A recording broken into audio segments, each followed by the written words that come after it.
Hello everyone, welcome back to my channel Barnali recipe and blog. আমি আজকে তৈরি করব এঁচোড় মেটে। চলো সবার প্রথমে আগে এঁচোড় কাটাটা তোমাদের সাথে শেয়ার করি। এই যে আমি 4 ফালি করে নিয়েছি, 4 ফালি না আপাতত 3 ফালি করেছি। আর এইভাবে কেটে নিয়ে এই অংশটা ফেলে দিতে হবে। এই অংশটা খুব শক্ত হয়, আর খোসাটাও খুব সাবধানে কাটতে হবে, না হলে হাত কেটে যেতে পারে, কারণ খুবই শক্ত হয়। আর খোসা কাটার আগে তোমরা হাতে একটু তেল দিয়ে নিতে পারো, কারণ কাঁঠালের যে আঠাটা থাকে সেটা সহজেই পরে উঠিয়ে ফেলতে পারবে, আর আঠাটাও বেশি লাগবে না হাতে।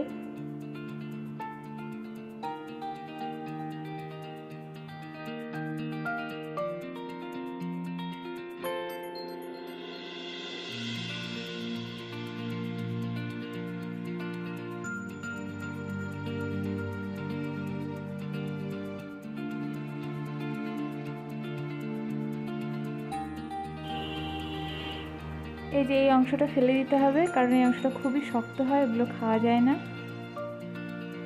এটা রেখে দিচ্ছি।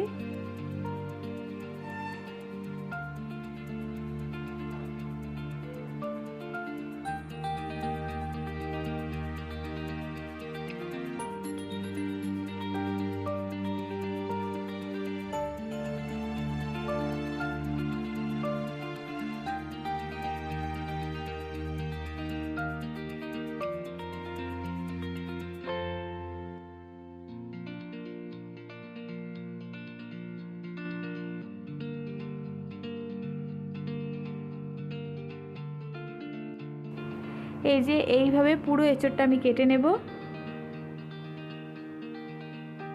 সবই এভাবে কেটে নেব। এবার চলো দেখে নেওয়া যাক এঁচোড় মেটে তৈরি করতে আমি কি কি নিয়েছি। এখানে আমি এঁচোড়গুলো সেদ্ধ করে নিয়েছি, তোমরা চাইলে এঁচোড় সেদ্ধ করতেও পারো, নাও পারো। আর নিয়েছি যে মেটে, হলুদ, লবণ, সর্ষের তেল, পেঁয়াজ বাটা, আদা বাটা, পেঁয়াজ কুচি, রসুন বাটা, জিরের গুঁড়ো, শুকনো লঙ্কার গুঁড়ো, ঘি, গরম মশলা। আর এখানে নিয়েছি ফোড়ন দেওয়ার জন্য তেজপাতা, শুকনো লঙ্কা, এলাচ, লবঙ্গ, দারচিনি, আর এখানে ভেজে রাখা আলু। চলো এবার রান্নাটা শুরু করা যাক।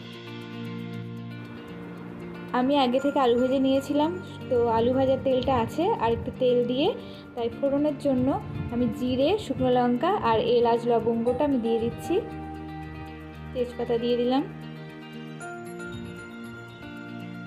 এবার পেঁয়াজ কুচিগুলো দিয়ে দিলাম। পেঁয়াজটা একটু ভেজে নিয়ে সব মশলা যা যা আছে আমি সব দিয়ে দেব।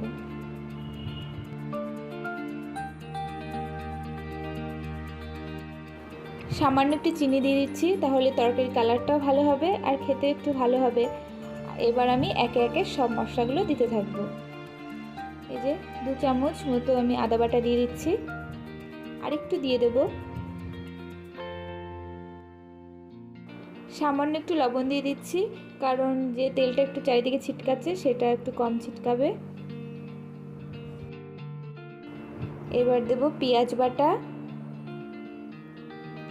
রসুন বাটা, জিরের গুঁড়ো, লঙ্কার গুঁড়ো, হলুদ গুঁড়ো। এবার মশলাটা ভালো করে কষে নেব।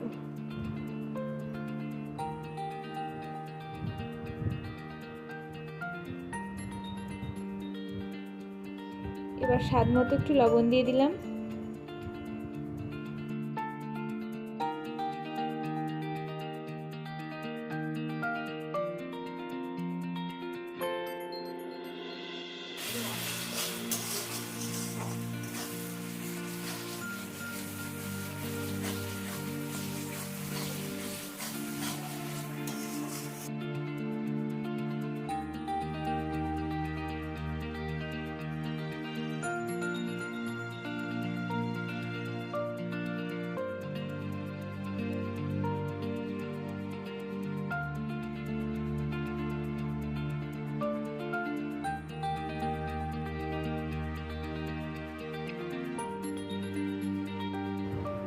এবার সামান্য একটু জল দিয়ে মশলাটা আরেকবার কষে নেব।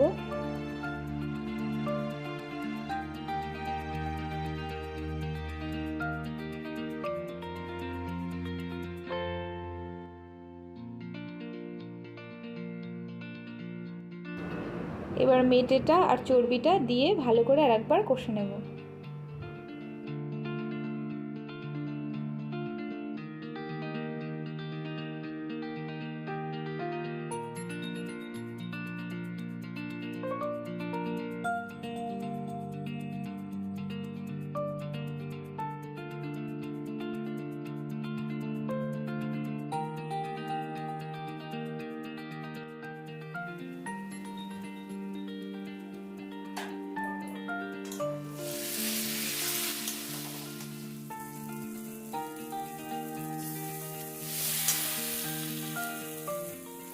মশলা থেকে তেলটা ছেড়ে দিয়েছে, এবার সেদ্ধ করে রাখা এঁচোড়টা দিয়ে দেব।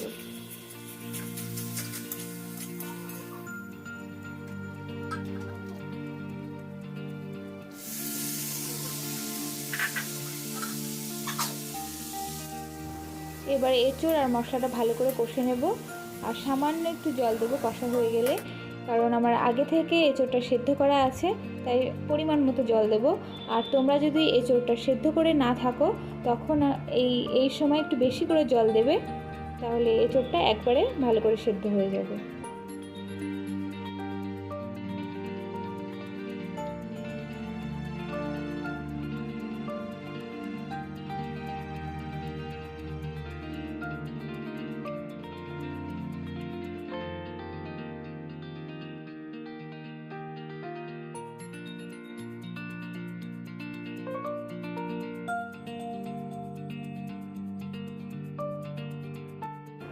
2-3 মিনিট মতো ঢেকে দেবো। এবার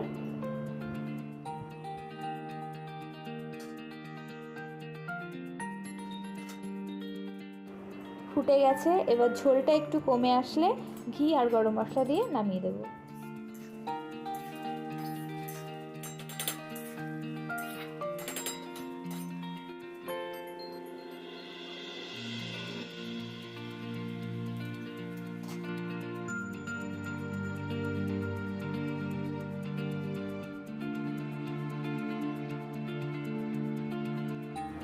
এঁচোড় মেটে রেডি।